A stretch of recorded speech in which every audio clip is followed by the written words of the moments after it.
Hey everybody, welcome to Prime Joe Time in Spare Bedroom Studios. Today with me I have Joshua Ofori. He's one of Canada's top amateur boxers, actually is the top amateur boxer in Canada. And his coach is with us today, Matt Marshall. Thanks for being here, boys. Thanks for having us. Yeah, man, I'm really excited to hear your story. So Appreciate what got you into boxing? How'd you get started? It was just I was a little interesting kid who just loved like physical activities, like sports, anything that had to do with like art or like just any sports that had to do with like just you being in there by yourself or not like having to depend like you depend on the team, just being by yourself, thinking or overcoming things in there by yourself. So when I saw it, like I just fell in love with it. I was like, it just could be me in there by myself thinking and then overcoming the obstacles and everything. It's perfect. And then it's beautiful to watch too. There's a lot of art in there and it's discipline and it gets you like as a kid, if you grow up with it, it gets your head right that you don't, interfere or put yourself around people that are not good or a good energy for you. So yeah, Awesome. it really did a lot for me. Like it's an interesting sport. I love that you said that. It's like an art. Shit, Yeah, you find your own flow out there, your art flow. true. And it's just you in there too. So Yeah, it's kind of nice because some people are like that. You don't have to depend on others, and your failures or your faults. You can't just be like, "Hey, it's that guy's fault," or like it's all on pick up you. for yourself. Yeah. It's mistakes. So when did you first like get into a gym? Like, where was the first place you trained? Like, how old were you? The first time I trained, I think I was 11. I went to martial boxing. When I got here, the first day I got here, it was pretty late. So in the morning, I was pretty stoked. I was in a different country. I was excited. I'm with my dad, just like with my family. I'm excited. So I always wanted, there was something that's been on my heart. Just wanted to be a boxer, get into the sport of boxing. So when I got here, I got on the phone. I told my dad, I was like, you know what? We need to find a boxing gym ASAP. Like, they were talking about school. I was just focused on boxing. I was like, we need to find a boxing gym right away. They're like, we need to find your school first. We need to find you this, and that. And I'm like, I don't care about school. Just find me a boxing gym. So the next day we registered for school. And I was like, okay, so we go into a boxing gym. He's like, oh yeah. So we hopped on the Google. We looked for a boxing gym. So a bunch of boxing gym that popped up. But there was one that caught my eye. Like I was going through it and then it said martial boxing. But I seen there's like little kids in there playing, having fun, good energy. And I was like, you know what? I want to go there. Go try it out. I went in there. I met Matt, introduced myself, got to know him, told him what I wanted to do, what my plans, what like in the sport was to do. Like when I came in there, it was funny because I told him I was like, I want to be a world champion. Because like you can't just walk in the gym and be like, I want to be the best in the world. I want to be the best at this. It's funny, but like I knew what I wanted to do. So like when I walked in there, I was like, yeah, I wanted to be the best at this. I want to be this, the best. Finish one of the best. Like yeah. So I went in there, and then he understood, and then I just had to do my work. Come in there, put in the work. Yeah. Man, I love that you said that. Thank you. You had a plan right from the beginning. You had Wow, direction. You knew what you wanted. True. Well, a couple corrections. I'm pretty sure he did say he wanted to be a world champion, but I think that's the only words we thought he knew, because his dad dropped him off, 100 pounds, little kid straight from Africa with that perfect tight little afro, and he just stood there. His dad said he's going to be a fighter, and I looked at him. He's like, oh. And then I don't think I heard him talk again for about a year. Wow. I remember boxing trips with Josh in the back seat, and me just like, so you like here in Canada? That's great. You excited to fight today? Okay, all right. I'm like, this kid doesn't know how to talk. We drive all the way, then he'd whoop someone's ass, then we drive all the way back, and I go, well, that was a great fight. You knocked that kid out. You feel good? Okay, all right. Well, let's go get a Slurpee. So did you come here? Did you speak? You spoke English when you came here? or no? Yeah, I did, but like I was a really shy kid. Yeah. Like it took me a while for me to get comfortable with people. So like, it's like for you to get a word out of me, it's gonna take you years. Yeah, I have to get comfortable with you. you have to like speak to yourself for like months for you to get a word out of me, or like, yeah. So it was interesting, but like I found myself in the gym, and then like that's how I got to, you know, find my personality, find the type of person I am and what I like, and from there I got to be able to, you know, conversate with people, have a conversation, and then, you know, bring back my nerves back a bit. Hey, also the quietest guy in the room is usually the most deadly guy in the room, right? You ever hear that saying? That's true. I like that. Man, a few words. The hard way, I asked Josh one day. I think I got mad at him. So I was telling him, I was like, why don't you talk back to me? Why aren't you looking at me, Josh? I'm trying to have a conversation with you. He goes, coach, in my country, you know, the people you respect, you don't look them in the eye and you don't talk back, just listen. And I was like, oh, okay, keep going. I was like, oh, it's different here in Canada. The other kids won't shut up. So I was like, you do what you do, Josh.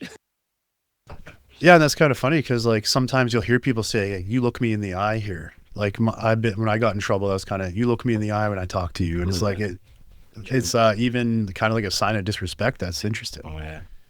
So you listen. Oh yeah. Like, And that's why you learn so well. Sure. You gotta, like, a sport of boxing, you gotta listen to, you know, it's a team, you know, but not in front of the cameras, it's not really a team thing, because in the ring is just one person, but outside there's just teamwork, you know. Everyone puts a piece in the puzzle, and then it comes together. Yeah, and you seem to have a good team with you. Like you guys seem really close knit, like family. Oh, for sure. I got a strong team.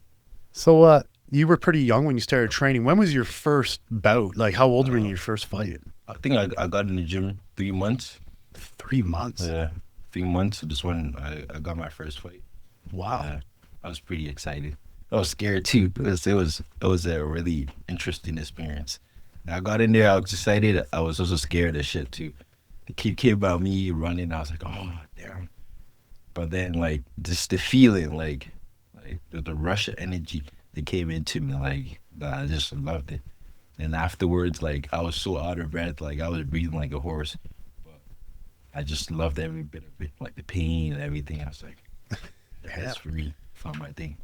Oh man, that's awesome. I love combat sports. So like growing up, like were you following boxing growing up? Did you have any inspirations or? I only knew 2 boxers, Mayweather and Pac-Man.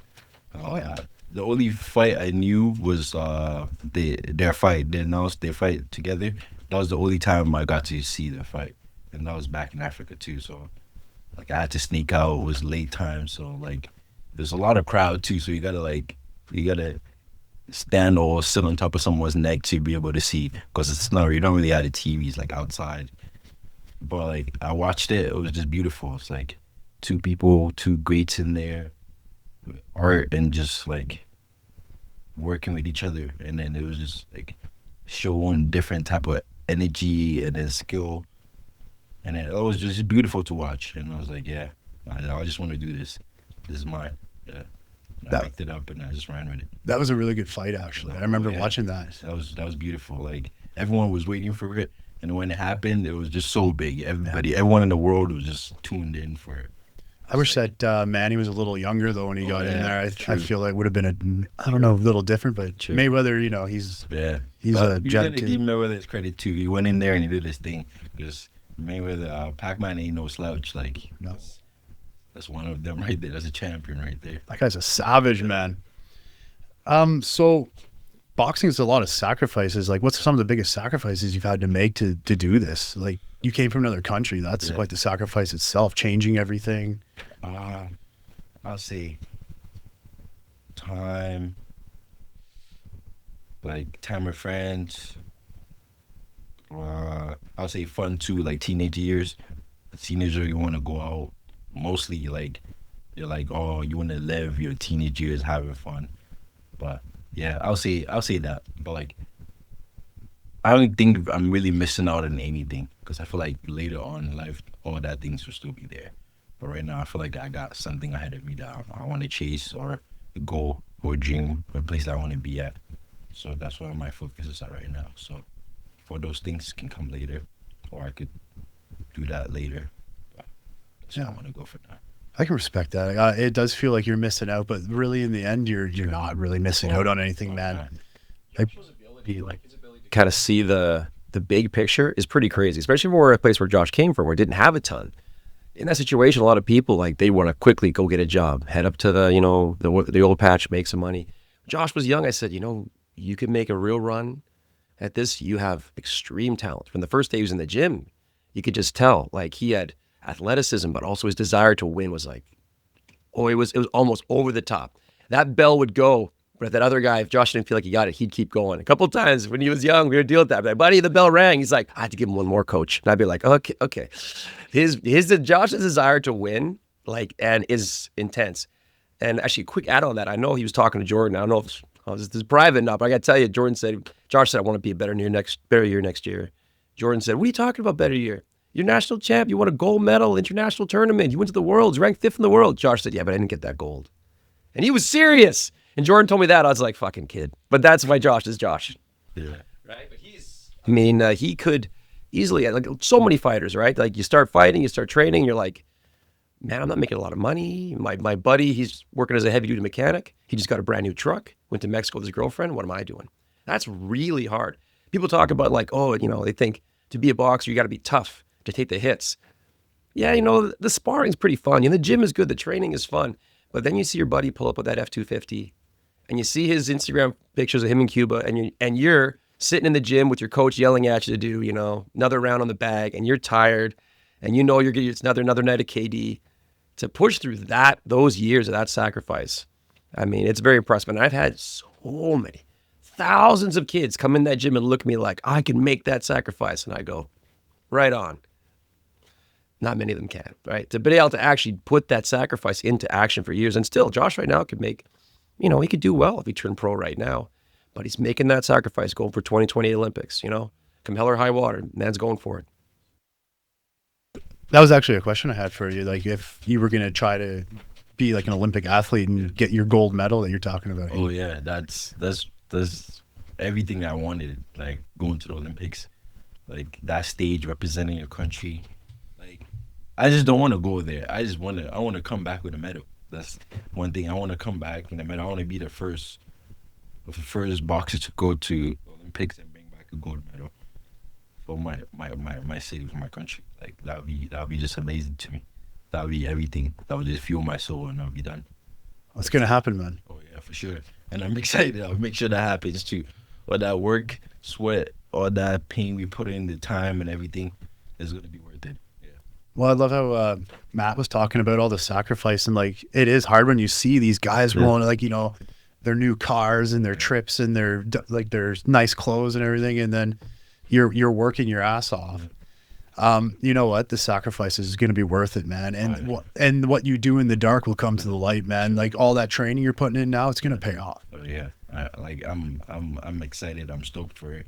But at the same time too, like I understand too. Like, I understand, like, not everyone like has like a good career or like ends up becoming the top. Like, just like who's that 1% or like that 1% of the person that becomes the Mayweather or makes that money. But like as long as like I'm able to do what I always wanted to do, or do my goals, or do everything that as a kid, or like my dream, or like my inner child is satisfied with my goals and dreams, I think I'm good. I don't have to be the most financially set person ever, or be the top. I think as long as I'm able to do what I love, that's all I care about. And able to pass down the story to my kids and my nieces, nephews. That's all I care. It's a really good outlook, man. Yeah. And like, when you love what you do, you're never really like, that's the true life's happiness right there. One day, another kid who will be in the same position as me doing this, hear my name and be like, oh, the last person to do this was this. That's all I want. That's all I want.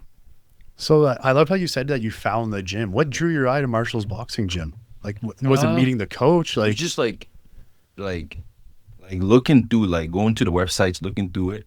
Like, it just like there was so much like energy in there. Like, there was kids, there was like soft energy in there, and I was like, you know what, that'd be a nice place, because like most of the gyms is like they were showing like, you know, hard stuff, you know, kicking and everything. But I also wanted a place that I could also have fun too, you know, the place that I could feel comfortable doing what I love too.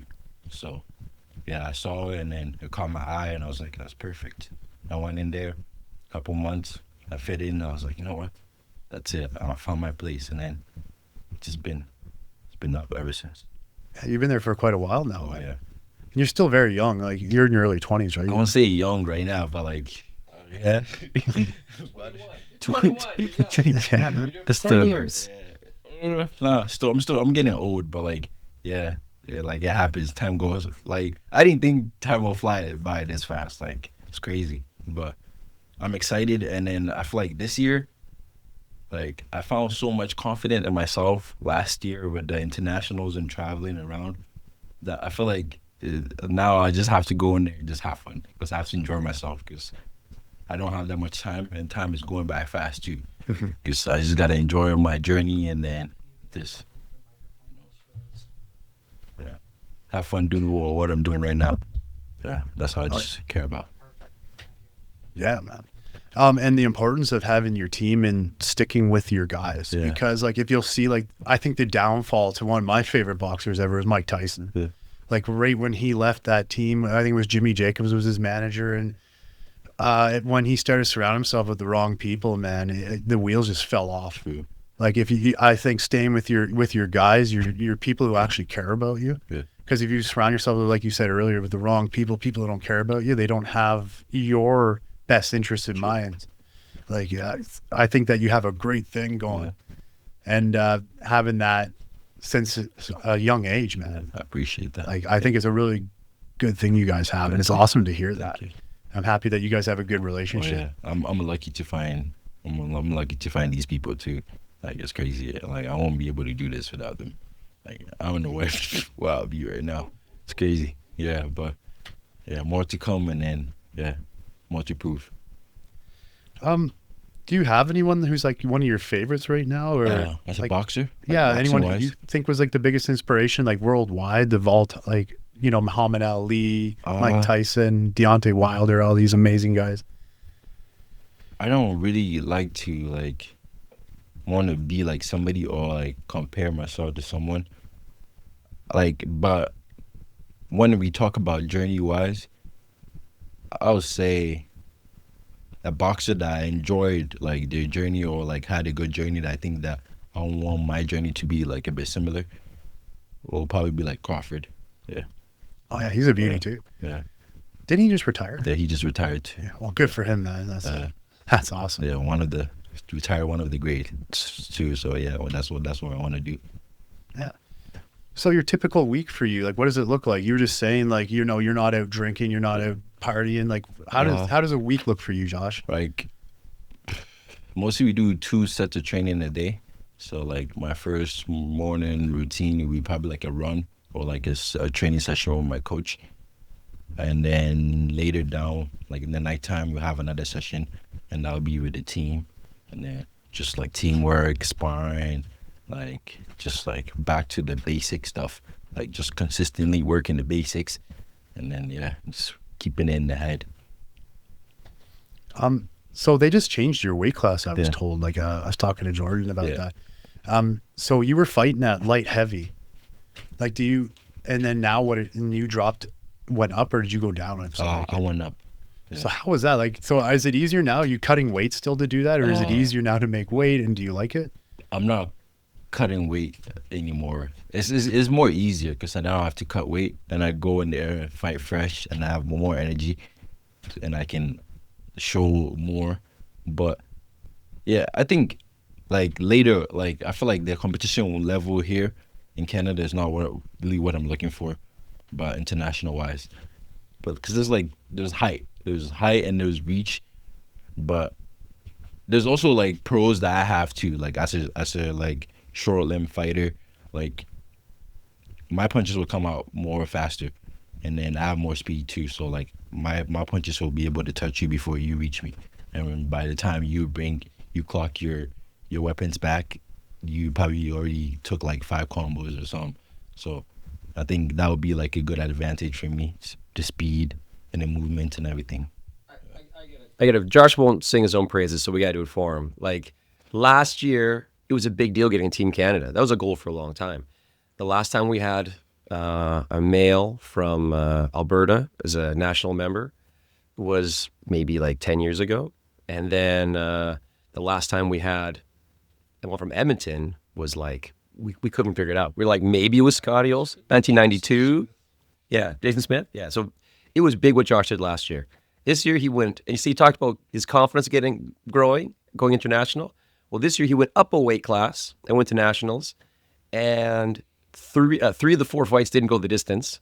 2 of them ended in the first round, and only 1 guy went the distance with him, and it was unanimous for Josh. So it's incredible that he went up in weight, and he dominated so devastatingly. It was crazy to watch, and his confidence. Like Josh is talking, there was a time 4 years ago, his first, elite nationals, he walked in there like a little unsure of himself, right? This time, like he walked in there for elite nationals, and it's tense. It's a lot. And you could say Josh he just knew he had it, right? He was just so confident. It was fun. As a coach, it's fun. You just get to walk behind them like, yep. Okay. Yeah.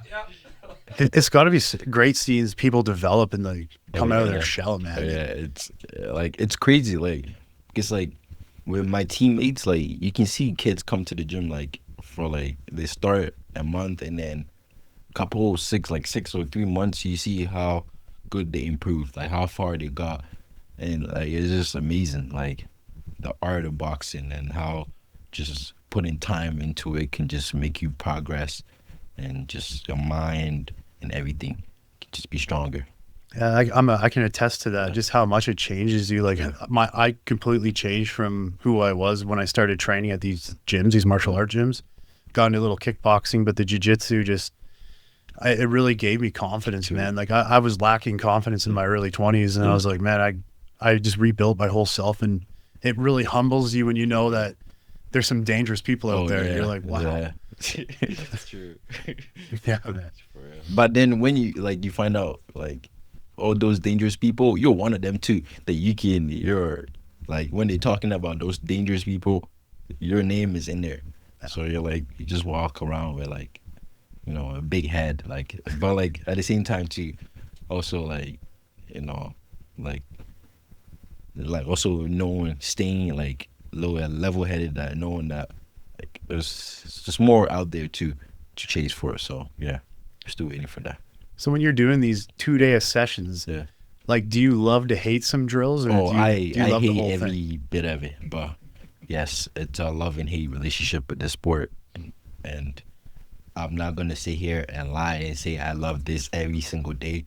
I hate it, but sometimes you just gotta get up and go do what you gotta do. But like that's the thing, like sometimes I get up in the morning, I'm so sore, so tired, I don't want to do this, but I go in there, do it, get it done. Afterwards, I feel so good. I'm like, if I did not do it, I would be so pissed at myself I didn't get up and go do it. So I'm like, you know what? Just getting it done is the best thing ever. Yeah, you said this. You said something I've touched on before too, because sometimes like I'm not anywhere near the level you're at in competition, but like I sometimes wake up early to go train for 6 a.m. to 7, and then I'll weight train in the day. But if I miss that, I'm mad at myself, because I feel like I'm letting myself down. It's not about, and not that, but my teammates too, because people depend on you to train.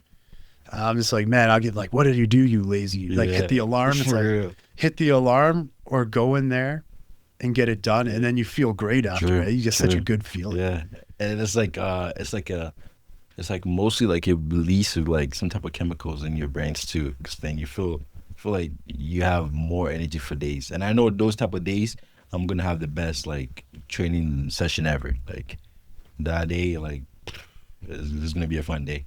Just like all laughs and giggles. But yeah, it's just getting yourself up at that moment is hard. But if you can get past that, that's all. It's like, it's in life too. Because we get past those little obstacles, everything gets easier. Yeah, so nutrition wise, like food, do your coaches have you on a program, or do you just kind of eat whatever you want because you're a fit guy? My coach, my manager, Moko Papa, and his wife, and got that going. They got my meal plans and everything to the T, everything done. So I just go in there after my training session. My lazy ass just go in there, put something in the microwave, just eat it, and just go go rest for the next one.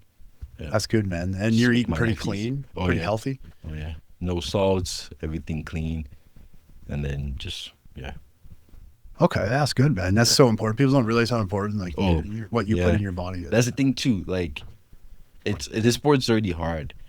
Plus, also like not trying to eat the worst food. It makes it even more difficult too. But yeah, staying away from like really bad foods is pretty hard. Yeah, you see people eat good, and I was like, I don't know, I want that burger, I want that fries, but you can't have everything that you ask for, So yeah. So before the fight, you were talking about how nervous you were when you're yeah. starting out. Like, what's your pre-fight ritual, and how do you deal with like the anxiety now compared to when you were starting out? When I was starting out, it was so bad. Like, it was so bad that like I felt like I had to go shit. Like I felt like if I went to I stepped in the ring and I got hit in the body shot, I'll go down, shit myself, and then make a whole bunch of weird noises down on the floor. It was just like going in the ring. It was a whole bunch of bad things bad thoughts that just come in my head. I'm like, oh, this how I'm gonna get knocked out, or this how I'm gonna look, and I'm like, why am I thinking about these bad stuff? Like, it's just so messed up. I'm like, why am I thinking about these? Like, I try to stop myself. I'm like, it's hard. That's the hard thing about boxing too, because people don't really talk about this. But like, there's a lot of things that you gotta go through. Like, there's fear. Like, you're shaking, your legs are shaking. Sometimes you even get tired from like fear. You have so much fear that your body gets drained of its energy. So like you just gotta make sure that your brain is working with you now, like, fighting against you. Yeah. Oh man, I there's a UFC fighter that I listened to him on Joe Rogan's podcast, Corey Sandhagen. He was talking about how he just like mentalizes things throughout the day so he can keep his mind off he'll be like, okay, I'm just gonna go in and like get my bag ready. Yeah. I'm gonna eat this meal. He's like, he doesn't think about the buildup of the fight. Oh, okay.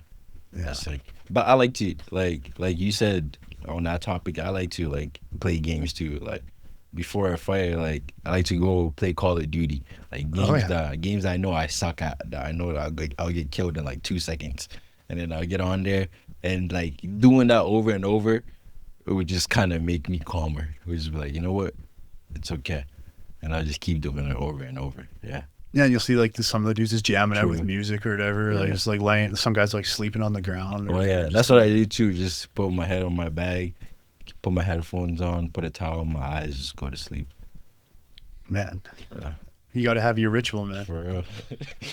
So, what's some of the most like challenging things about boxing? Like when your strategy's not going your way in the ring, or like you feel like you're getting bested. And everything. Boxing is just like it's a brutal sport. It's I don't know. Everything. There's like there's nothing good about it. It's just like there's so much violence into it. Like you're in the ring, you have so much violence in your head.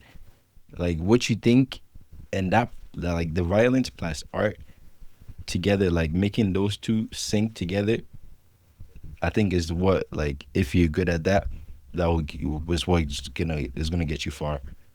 Because like if you get too angry and too violent, then your opponent can see your punches coming too, because then everything is like teleported. Like, I can see everything coming slowly.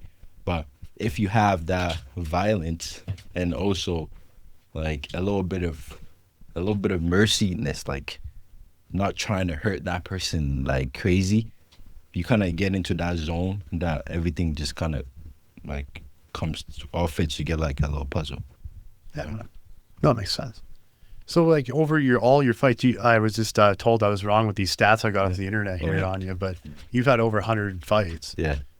Who was one of the toughest opponents you faced? Do you remember this individual? Or I think I've won a lot of tough guys. I fought Marco Green, the silver Olympic medalist. That was a pretty tough fight. And then I'll say I fought Hunter Lee. That was also the former #1 in Canada. Was also on the national team. And then I fought the #1 guy, junior, nationals too. And then Yeah, I fought a lot of tough guys, but I'll say probably the toughest would be Marco Green for sure. Did he hit the hardest? Did he move the It's most? just like the speed and like how short his punches were and explosive they were. It was like short. It was like short distance. He was not winding them up. It's like poo, like right there, and then it's like so much explosiveness, and then he was so quick to come back and counter afterwards. Yeah, it was Just just take a step back, like after he throws his combination. Yeah. Just take a short step back, and when the boxers would throw, it would literally be just like.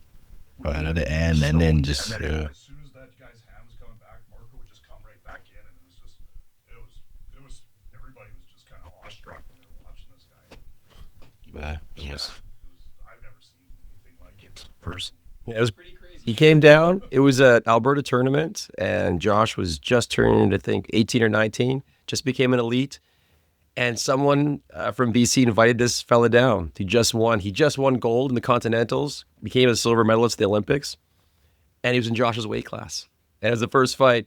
And I remember just telling Josh, like, this ain't nothing. Don't worry about it. And then I go talk to other coaches, and they'd be like, you know who Josh is fighting? I'm like, yeah. They go, you got your towel ready? I go, mm-hmm.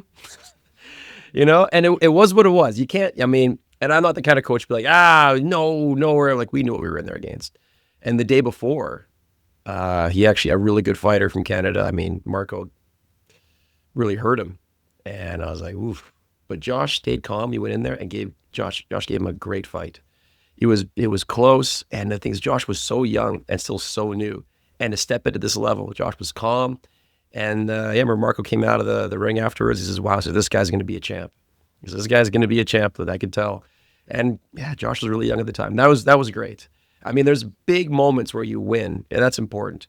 But you got a loss that day. But that was a big step up for Josh to get in someone at that level and give him a good fight, especially, the age he was, the level he was at. That was a huge tell. And as a coach, it was really important to actually tell Josh, like, I know we didn't win that fight, but we won more in that loss than you have in all these other kids you've knocked out, here, wherever nearby. I said, that was big. And Josh listens too. Like, he's a good listener. That made me want more too. Seeing that, I was like, there's more to the sport, and I knew there was more levels to it, and I was like, whatever he had, I wanted more than that. Yeah, so I was like, yeah, it's time to work harder. It's time to, get on the bicycle and let's go. Let's get going. I actually like that because you do learn by failure. And like, I hear lots of stories about the boxing scene that guys pad these dudes' records with like guys with like 12 losses and one win just to build their stats up.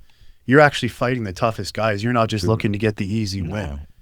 Some people are so worried now about having that perfect record. Like, you can't have a loss. Like, oh no, like it's over. And then the guys just crumble. True. Like, you've learned, you've been through the fire, man. Like, you're not scared to have a loss when you're 18 against a grown man. Yeah. Like amateurs, I don't think losses don't really mean anything. Like, you're basically like maturing. You're maturing in the sport. You're still learning. There's a lot that you're learning. Not even there yet. So I don't think you should be worried about losing your O's or anything. So yeah. Now, if people think about, like, when they talk about picking different fighters or anything, or like picking different or who they want to fight or dodging people, I don't think it's good. Like, just go in there, fight people, get your experience, and then, like, that's all I want. I just want straight experience. So when I go in the pros, it just makes my journey more easier. So after you try for the Olympics here, and I know you're going to get there, are you planning on going into the the WCB, or like which fight promotion would you want to go with, or just all of them? Whoever will be the good option at that moment is who we're going to go with. But I know it's going to go well. 2028 LA. I'm going for that medal, and I'm coming back with it. I'm not coming back empty-handed. I'm coming back with something. So, yeah, I'm excited. For whoever Josh is going to work with when he's a pro, I mean, it's hard to say right now because that's going to be like in 2 years. If you told me 2 years ago, a good guy to sign with as a Canadian fighter is Jake Paul, I'd be like, get the fuck out of here. But he's actually done really great, like, for some Canadian fighters. Yeah. Tamara, he's got, is it Lucas? He's doing great for Canadian fighters. So, I mean, if you told me, like, the YouTube guy, I'd be like, but so in 2 years from now, you never know. Who knows? Someone new. I mean, yeah, who knows what could be on there? It might be a whole new promotional. So Josh has just got to do what he does. And then, I mean, people have already, phoned and talked. And like Jordan here seems to know everybody. I always tell, like, Jordan knows a guy who had his first fight in the backyard of a garage, in Tijuana the day after. And he goes, he's got a good left hook. And I go, huh?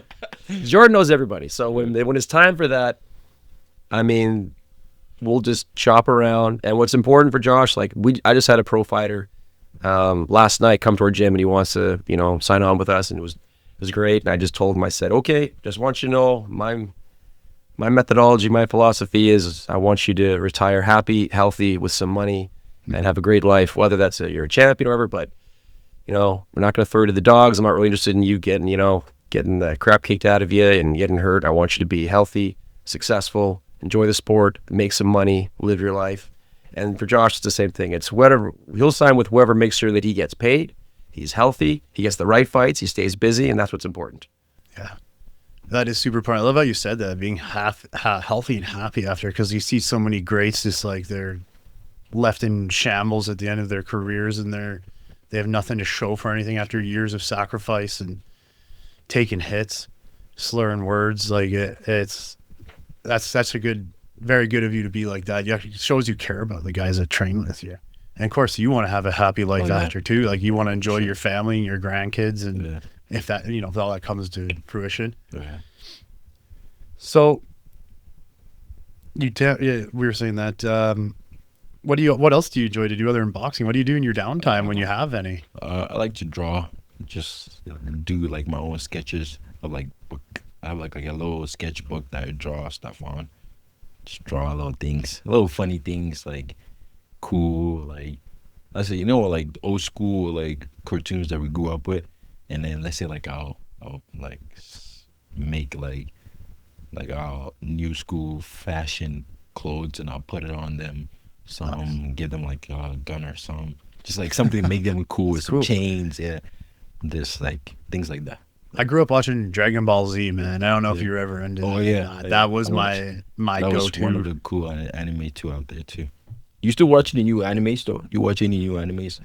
Not really so much. I don't really watch TV anymore, man. I got a little kid. She kind of dominates the television set. So I just watch whatever my daughter's watching. And K-pop Demon Hunters. that is a big one, yeah.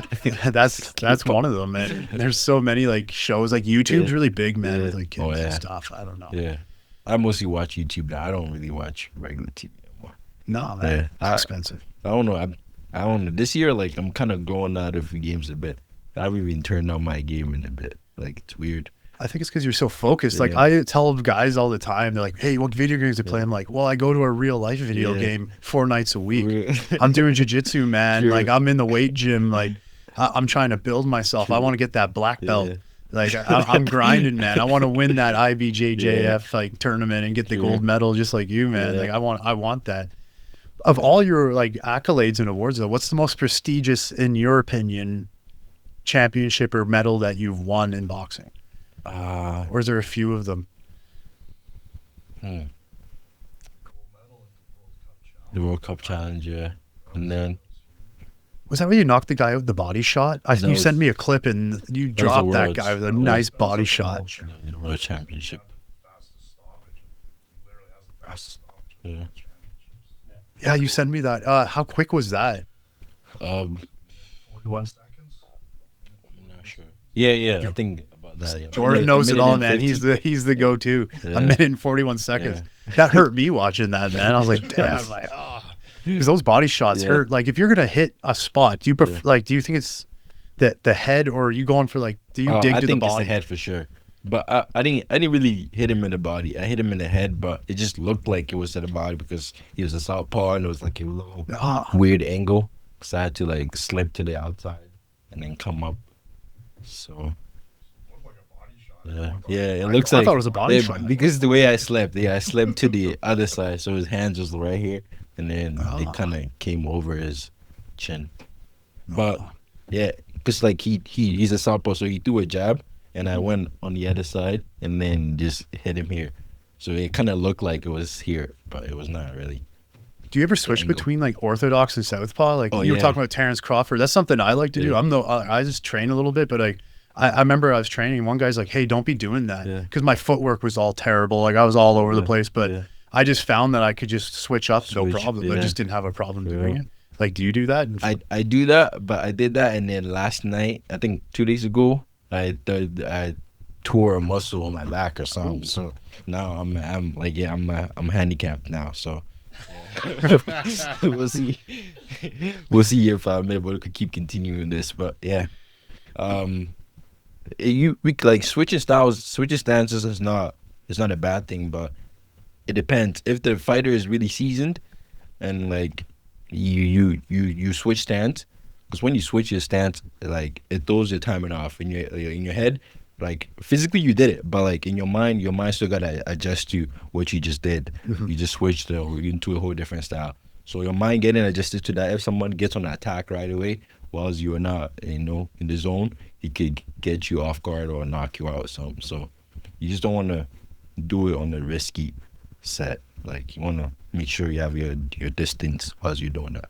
Yeah. Oh, that's good advice. I was wondering why I was getting clipped so much. Yeah, because when you're too close and you do that, because then your mind has to still adjust to, oh shit, I'm in a different stance now. So, yeah. Yeah, if a guy switches stances on you, so just attack him right away. Just test him, because a lot of times, like an experienced fighter, will just right away as soon as You just hop on it, right? Yeah. Because like Josh is saying, The timing. give you the brain reason, Or but there's like an initial, you know what I'm saying, Matt? Well, what I've always- What time it's for the guy, like, Yeah, I think serious guy just the general thought is that you could switch stance and have great offense, but usually when most people switch stance, is their defense what suffers.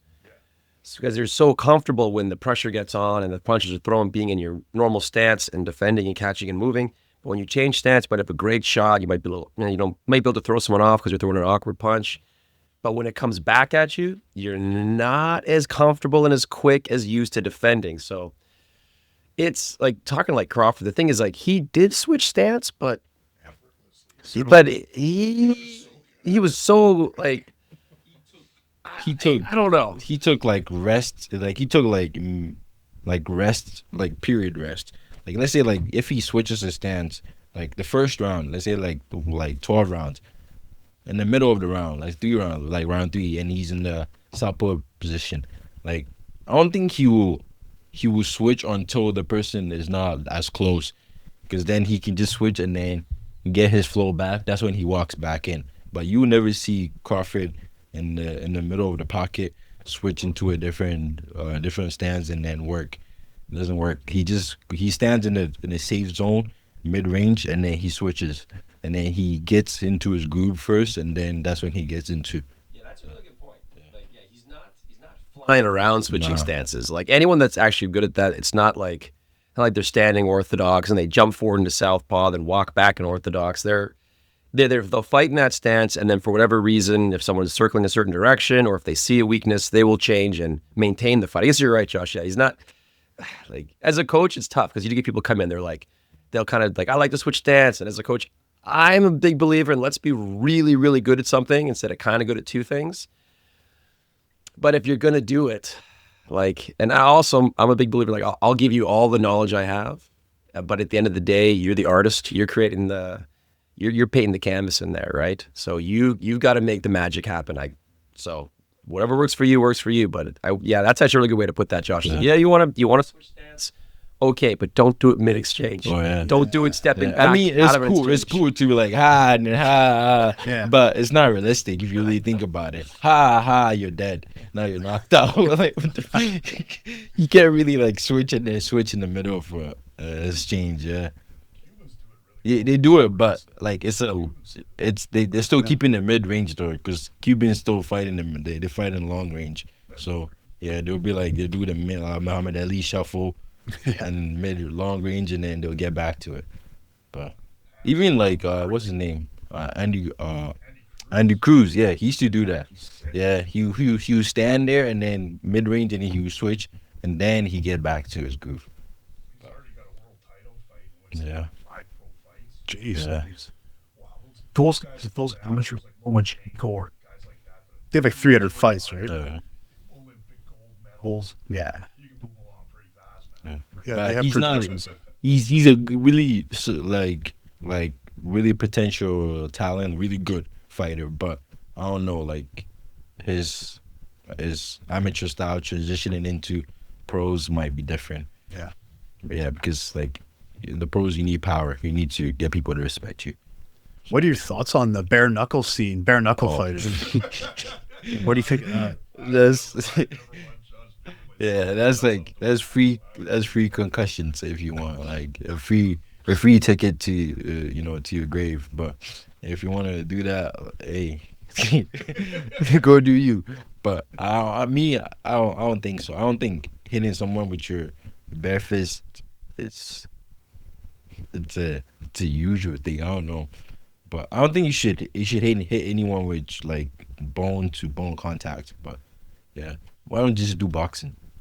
Yeah, I don't know. It looks wild. Like when I see those, I'm like, oh damn! Like I really like Yoel Romero. That guy's a savage, man. Like, what's the difference between that and different? I mean, we have gloves on, but like, that's boxing is way safer than that. So, I mean, even if I wanted to do that, like, they have to pay way more what boxing is paying because I'm actually getting my head beaten with a fist. So that's different. But they pay less, and then you're taking more damage. I don't think that's smart. Yeah, like long term, that probably doesn't really make sense. And from a team coaching standpoint, I'm seeing like the cringing going on. It looks cool, but I don't know.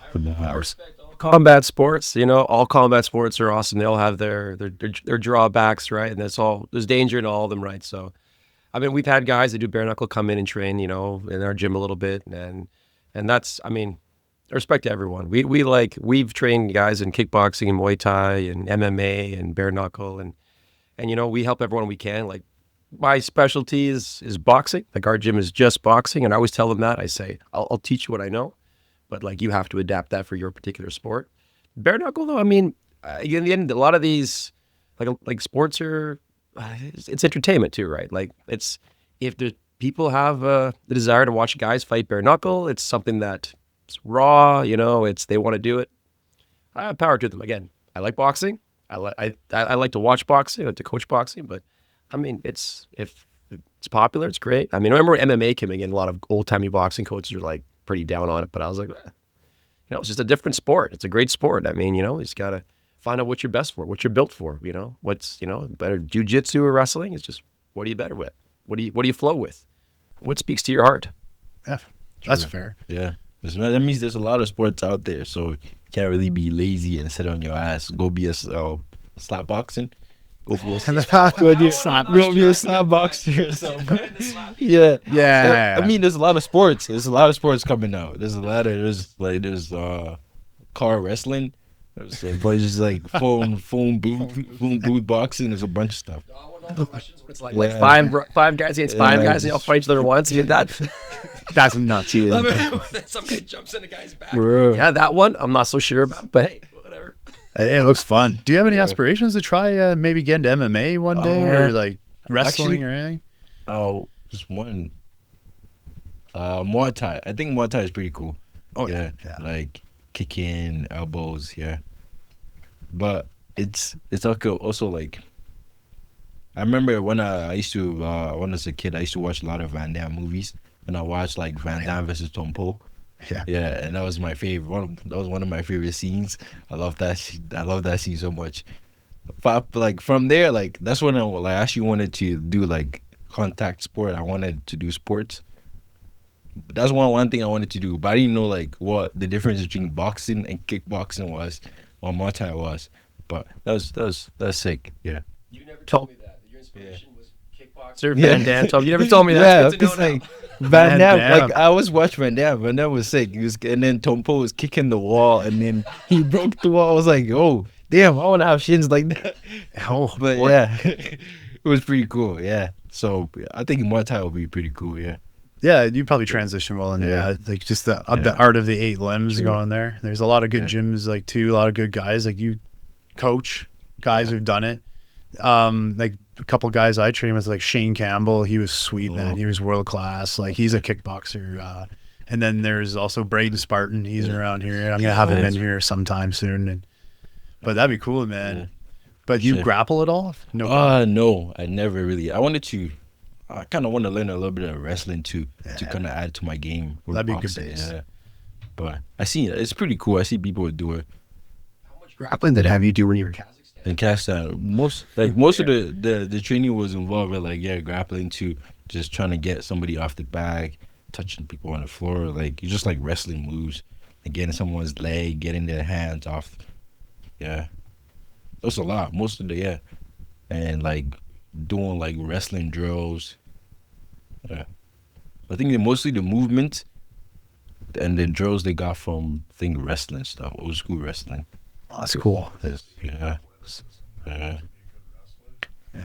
I love wrestling. Yeah. This is explosiveness. You gotta be the short span of just explode and explode. Yeah. Oh yeah. It's hard, yeah. I wrestle here and there, when me and my brothers or friends we get together, we do wrestling here and there. Yeah. But we try to wrestle each other, but yeah, it's tiring. Just a little bit, you do it for a quick hour, you're like, oh, I'm freaking out of breath, and you're still trying to hold this guy in the submission, but he's moving and he's and then you're so tired. I'm like, oh, but yeah. Yeah, there's different cardios and different the true. different forms. In the Because striking you work in cardio. different muscles too, yeah.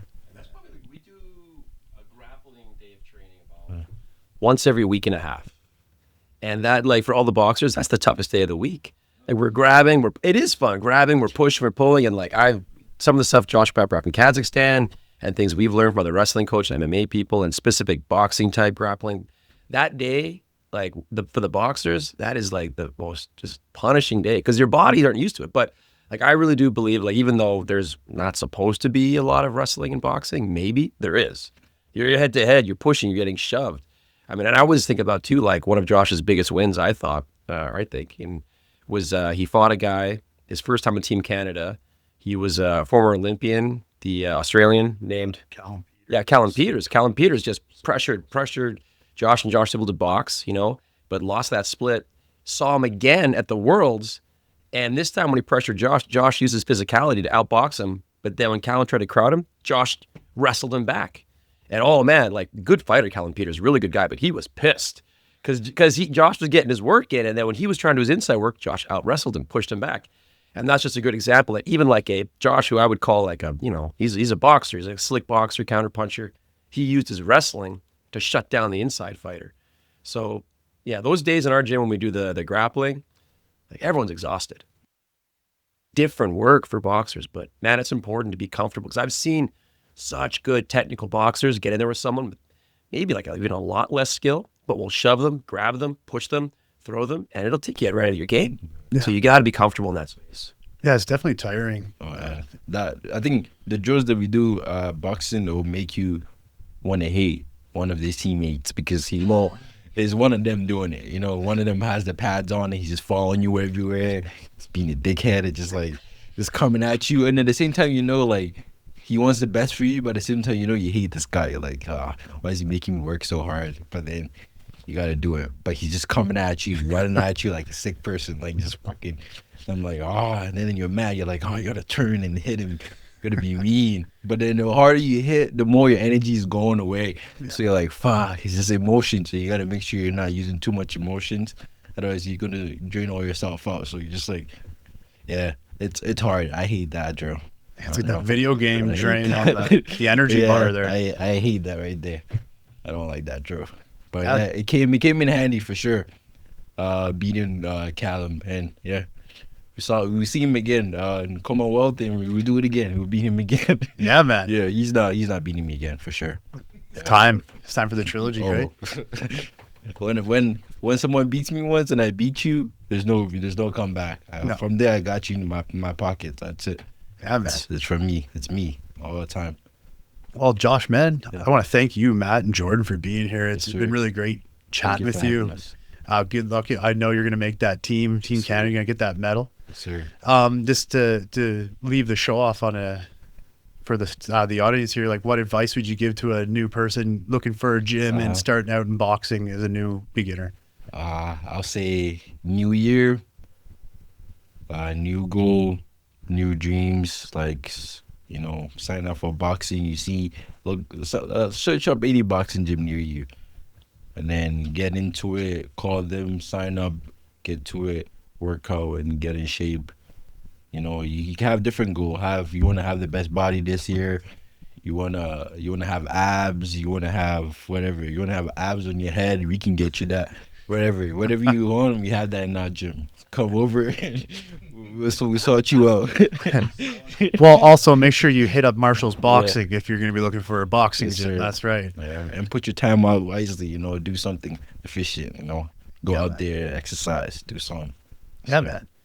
Where can we find you guys, Matt? Where can we find you if we're looking to get you on social media, your website? We're easy. Just type it in Marshall Boxing Club, Instagram. It's just Marshall Boxing. Website. Marshall Boxing. That's it. We're out there. Marshall Boxing. Come on down. If you're brand new, if you're 51 years old and you just want to try, we got you. If you're 14 and you got a head full of steam and you want to be a fighter, take the world on, we got you. Yes, sir. Whatever you are, we got good classes. First day is free. First day is full. Thanks, Josh. Yeah. Appreciate that. First day is free. I like that. We love boxing. It's a fun gym. We take care of our people. Like we take winning, like Josh's level. We take winning very, very seriously. We take safety very, very seriously. We do our best for everybody if we can. So just look you up Marshall's Gym, Marshall's Boxing Club on the internet. Type it in, you'll find it. Where can we find you? And if we're looking to get a fight with you or whatever, someone they go through your coaching team or they message you directly or Go Marshall Boxing, you probably find me on there. Or you go to Papi Kojo Samson, you find me on there too. Yeah, I'm on And how do you spell Instagram. PAPPYSAMSON and then at Gmail. I didn't say my I didn't say my email. yeah, you get your Instagram going. Yeah, all I was supposed Just to say got my doxed. Instagram. I just said my email. Yeah, Papi Kojo Samson. Yeah, you find me on Instagram, Facebook, Snapchat, same name, or TikTok too. that. Yeah. Thanks for being here, boys. I appreciate that. That was a great day. Everybody, make sure you tune in to Spare Bedroom Studios, Prime Joe time. Like, follow, share, and listen in. We got some good conversations going. It's been a great day with you guys. Sir. Thank you so much. Thank you for having us. Thanks for Thank you so having us, much. Tony.